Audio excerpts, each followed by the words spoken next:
প্ৰমোদ বড়োৰ ছুইজাৰলেণ্ড বিচাৰি হাহাকাৰ গয়া মহিলাৰ প্ৰমোদ বড়োৰ কাৰ্যক লৈ পুনৰ সৰব বেটিয়াৰ জনসাধাৰণ মিছা প্ৰতিশ্ৰুতিৰে ক্ষমতা দখল কৰা ইউপিপিএল নেতা প্ৰমোদ বড়োৰ বিৰুদ্ধে পুনৰ সৰব হৈ পৰিছে এইবাৰ গাঁৱৰ একাংশ মহিলা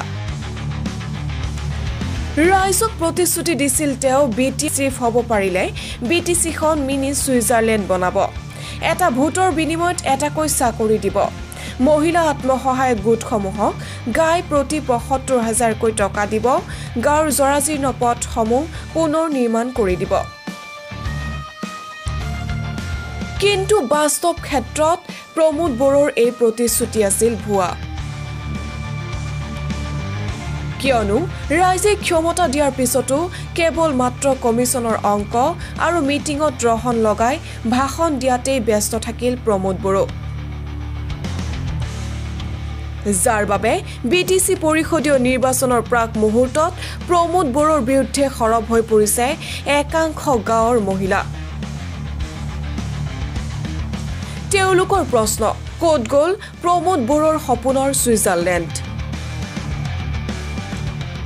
প্ৰতিটো ভোটৰ বিনিময়ত প্ৰতিশ্ৰুতি দিছিল এটাকৈ চাকৰি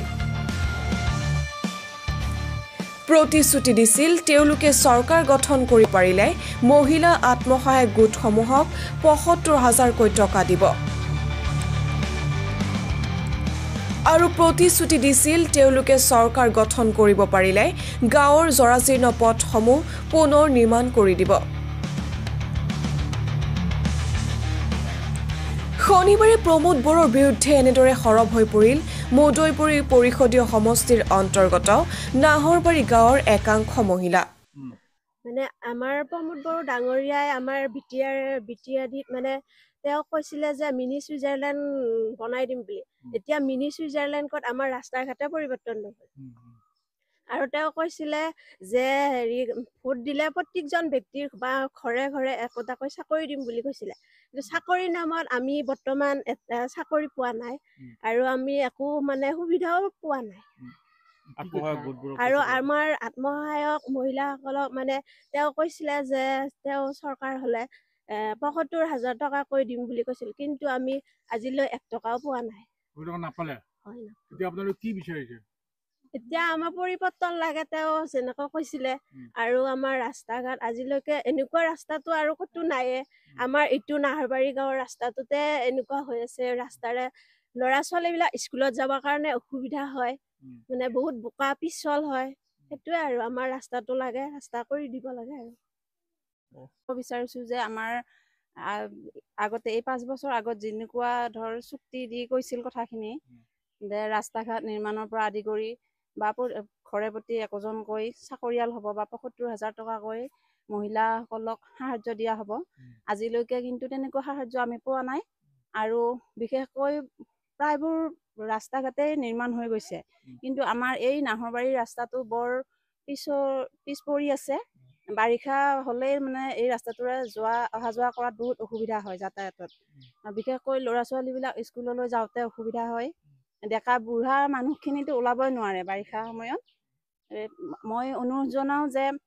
আপোনালোকৰ জৰিয়তে অনুৰোধ জনাওঁ এই ৰাস্তাটো নিৰ্মাণ কৰি দিয়ক আৰু তেওঁ যিখিনি মানে কথা কৈছিলে সেইমতে কথাখিনি ৰাখিলে ভাল হ'ব আৰু দীৰ্ঘদিন ধৰি নাহৰবাৰী গাঁৱৰ এই পথটোৰ বাবে আবেদন নিবেদন কৰা হ'ল যদিও কোনো এখন চৰকাৰে গুৰুত্ব নিদিলে যাৰ বাবে পৰিষদীয় চৰকাৰখনৰ বিৰুদ্ধে সৰব হৈ পৰিছে গাঁৱৰ সহজ সৰল লোকসকল আমাৰ বিটিআৰ গপ্তত মানে যিখিনি মানে কি আমাৰ ৫ বছৰৰ ভিতৰত হ'ব লগা কামখিনি কৰিবলগীয়া আছিল তেখেতসকলৰ সেইখিনিতো কাম এতিয়া সম্ভৱপৰ একো হৈ উঠা নাই আৰু আমি এতিয়ালৈকে গম পোৱা মতে মিনি ছুইজাৰলেণ্ডৰ কথাখিনি যিহেতু কৈছিলে তেখেতে আমাৰ প্ৰমোদ বড়ো মহাশয়দেৱে বিটিআৰ চিফ তেখেতে ক'ত মিনি ছুইজাৰলেণ্ড কৰিব পাৰিলে একোতো মিনি ছুইজাৰলেণ্ড আমি দেখুওৱা নাই মিনি ছুইজাৰলেণ্ড হ'ব লাগিলে কি হ'ব লাগে আধাৰ কাৰ্ড সেইখিনি তেখেতে আজি একো কৰিব নোৱাৰিলে আৰু গতিকে আপোনালোকে আজি আমাৰ ইয়াতে আহিছে উপস্থিত হৈছে এই ৰাস্তাটো এতিয়ালৈকে হোৱা নাই কাৰণ এইটো ৰাস্তাত বাৰম্বাৰ আমি বহুতো আবেদন নিবেদন কৰিছিলোঁ অলৰেডি ৮ বছৰ আগত এটা ইয়াতে আমি মানে প্ৰতি ঘৰে পইচা তুলি কিনে পইচা তুলি কিনে মাটি পেলাইছিল তাৰ সংক্ৰান্তত এটা নিউজো হৈছিলে আৰু পেপাৰ কাটিঙো এতিয়াও মজুত আছে আৰু অলৰেডি মই সেই পেপাৰ কাটিঙৰ যোগেদিয়ে বহুতো আবেদন নিবেদন কৰিছিলোঁ আমাৰ বিভাগীয় কৰ্তৃপক্ষক, কিন্তু এতিয়ালৈকে কোনো কাণ হাৰাই নিদিলে। এতিয়া আমি কি বিশ্বাসত ল'ম চৰকাৰটো আহে গুচি যায়, তেখেতসকলৰ বয়স 5 বছৰে সময়, সেই গতিকে তেখেতসকলে বস্তুটো মনোনিৱেশ কৰা উচিত আৰু ৰাইজে যাতে দুৰ্ভোগ ভুগিব লগা নহয়। চৰকাৰৰ পৰা যেনেকুৱা কঠোৰ নীতি ধুনীয়া আশ্বাস প্ৰদান কৰে ৰাইজসকলৰ আগত, সেইখিনি